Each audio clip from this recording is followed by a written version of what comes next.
No, these gray hairs, I earned it. I mean, it's not hard to fathom at all. It's a lot of years. It's weird because you think about it and it's like, man, it's flown by. And then you think about it 15 minutes later, and you're like, man, it's been a long 10 years. So I can see it both ways. I'm flipping the pendulum from, I was 9 years at Bama and now 10 years here. So it's finally where I've been here longer than I was there. And it's an exciting time. It's 10-year anniversary. On my anniversary, I got a 19th wedding anniversary today. I'm celebrating in Atlanta away from my wife while she's in Mississippi. Yeah, exactly. How are you better in year 10 as a head coach than you were from day one in Athens? I think logistically understanding what's important and what not to lose sleep over and what to lose sleep over. I was probably losing sleep over everything then, and now, I pick my battles and understand.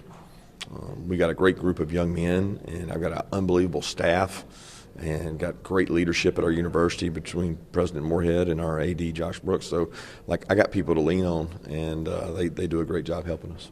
Going off of that, in the last 3 years, where do you feel like you've grown the most as a coach with the just evolving state of college athletics and NIL? Being patient, understanding, probably time investment. Everybody talks about time management. As a kid, that's what every player talks about. As a coach, I only have so much time in the day that I can dedicate to University of Georgia and our team, and where I invest those hours is critical because I got a lot of guys on my staff that can invest it in other places for me.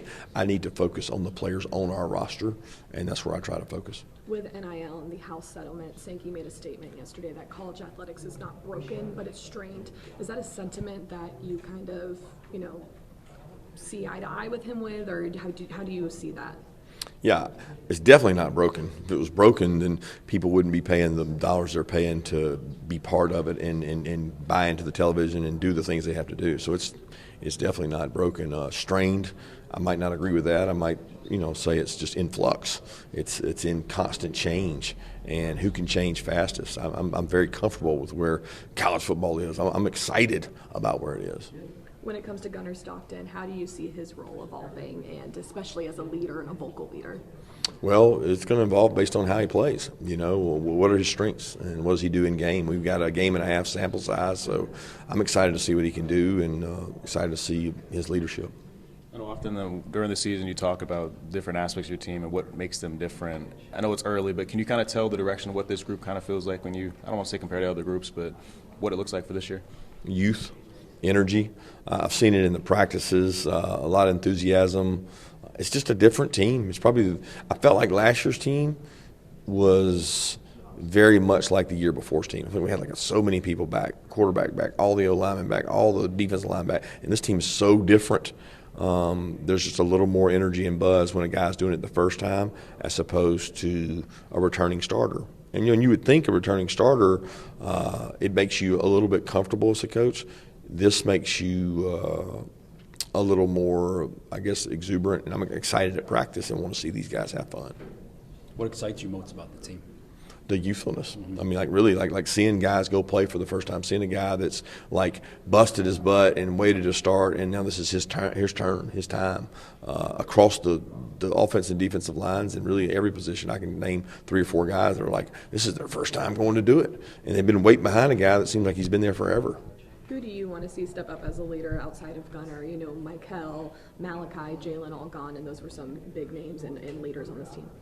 Yeah, it's hard to put it on one. I mean, when you look across the board, you've got KJ's going to be out there having to play a lot more than he ever has. We're going to have different guys playing an outside linebacker. We're going to have the same thing at receiver. We got an influx of receivers that are all going to have to play. So I'm really looking into the buy-in and the continuity of each one of those as opposed to one guy stepping out. There's going to be a lot of new starting quarterbacks in the SEC this season. When was the last time you kind of saw that much turnover just with NIL and transfers and whatnot? No clue. I can't answer that question because I don't know year to year whether it's a veteran year and everybody's back or whether it's a new year and they're all new. I can't keep up with it. You mentioned all these young guys getting their first opportunity. Has anybody surprised you? I mean, you've seen them for years, but to see them finally be the guy, has anybody surprised you so far? In our team? Mm-hmm. We hadn't done enough. We had spring practice, but it's funny because last year at spring practice, I thought Chris Cole and Justin Williams were going to be way behind, and then by the time fall camp came, at the end of fall camp, they were both really good players and were able to help us last year. So the kids that just got there, they make the huge jump from spring practice to fall camp, because in spring practice they were a nervous wreck out there, and now they're going to come back and hopefully have a little more experience and continuity. What's the biggest difference in approach when you coach A lot of guys with a lot of experience compared to a team with a lot younger, with a lot more youth? Patience. I think last year it was more about not accepting complacency and pushing and trying to motivate in unique ways and not be boring and mundane. And now it's going to be about, composure and allowing yourself to be comfortable in your own skin and let these kids go play and grow. Are you a patient head coach? Well, I think I'm much more patient now than I was 10 years ago. Yeah. I'm much more patient with you. Yeah, that's true. The two guys you brought, you can pick anybody to represent. So we mentioned a little bit about Gunner. Just the two guys, and CJ and Dalen. What do they bring to the team, their characters, and what are you most excited about their play in 2025? Yeah, Dalen brings confidence. He's played a lot of football on this team. He leads by example. He's from a wonderful family, a Norfolk, Virginia kid that came to us late. We love Dalen and his family and his smile and his energy and enthusiasm, the way he represents the university. CJ is one of the hardest workers we got on the entire team. It's not a day that I come to work that he's not in the training room, working out, doing extra, prehab, rehab. He gives so much effort at practice that his standard is so high it drives others.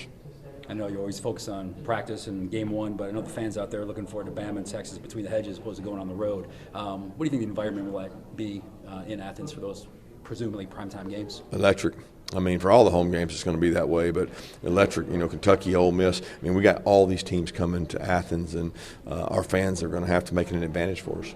It's a full-time job that you have to kind of work through really the entire year, but when you get to this point where you're going to start talking to us here at SEC Media Days and everybody else, is this where it kind of feels like the kickoff for you? No, the kickoff's the kickoff.